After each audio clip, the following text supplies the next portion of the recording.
ഞാൻ ഹിന്ദുവല്ല, ഒരു ക്രിസ്ത്യാനിയുമല്ല. ചിന്തിക്കാൻ ശക്തിയുള്ള ഒരു ജീവി മാത്രമാണ്. എൻ്റെ അപ്പന് എൻ്റെ അമ്മയോട് ഏതോ ഒരു സമയത്ത് സ്നേഹം തോന്നി. ആ സ്നേഹമാണ് ഞാൻ. ആ സ്നേഹ സമയത്ത് ക്രിസ്ത്യാനിയായിരുന്നു എന്ന് അവർ ചിന്തിച്ചിരുന്നില്ല എന്നു ഞാൻ കരുതുന്നു. അത്തരം സമയങ്ങളിൽ അവിടെ മതമില്ല, ജാതിയില്ല, സംസ്കാരമില്ല എന്ന് എനിക്ക് എൻ്റെ അനുഭവം കൊണ്ട് അറിയാം. അത്തരം സമയങ്ങളിൽ നമ്മുടെ ഉള്ളിൽ അടുത്ത തലമുറയെ ഉണർത്തുന്ന പിറവി മാത്രമേ ഉള്ളൂ. അതും നാം അറിയുന്നില്ല എന്നതാണ് വാസ്തവം.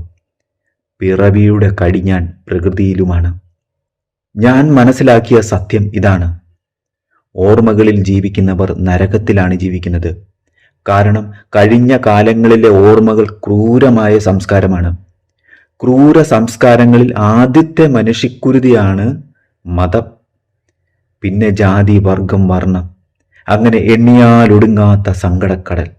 ഈ സങ്കടങ്ങൾ നിരന്തരം നമ്മെ ശല്യപ്പെടുത്തും.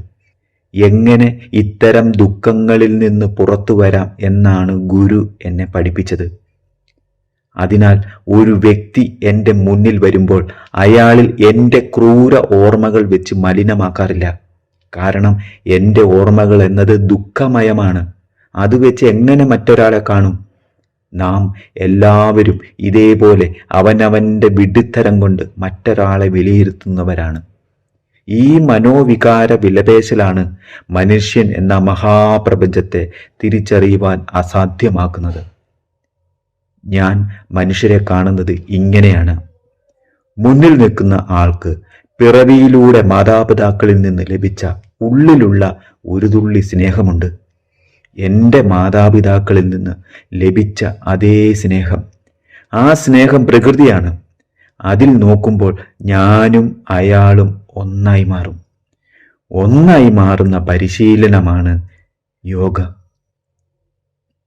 സ്നേഹം കൊണ്ട് മാത്രം പിറന്ന ജീവിയാണ് നാം ഓരോരുത്തരും. അതിനാൽ ഉള്ളിൽ കരുണയുണ്ട്. കരുണയിൽ സഹനമുണ്ട്. സഹിക്കുവാൻ കഴിയുന്നവർക്ക് മറ്റൊരാളെ പൂർണ്ണമായി ഉൾക്കൊള്ളുവാൻ സാധിക്കും. ഈ സ്വീകാര്യതയാണ് സമാധാനത്തിലേക്കുള്ള സാധ്യത. സമാധാനത്തിലേക്കുള്ള സാധ്യത എന്നത് മഹത്തായ ഒരു അറിവാണ്. അതായത് ഈ നിമിഷം, ഇപ്പോൾ, ഇവിടെ ഞാൻ ജീവിച്ചിരിക്കുന്നു.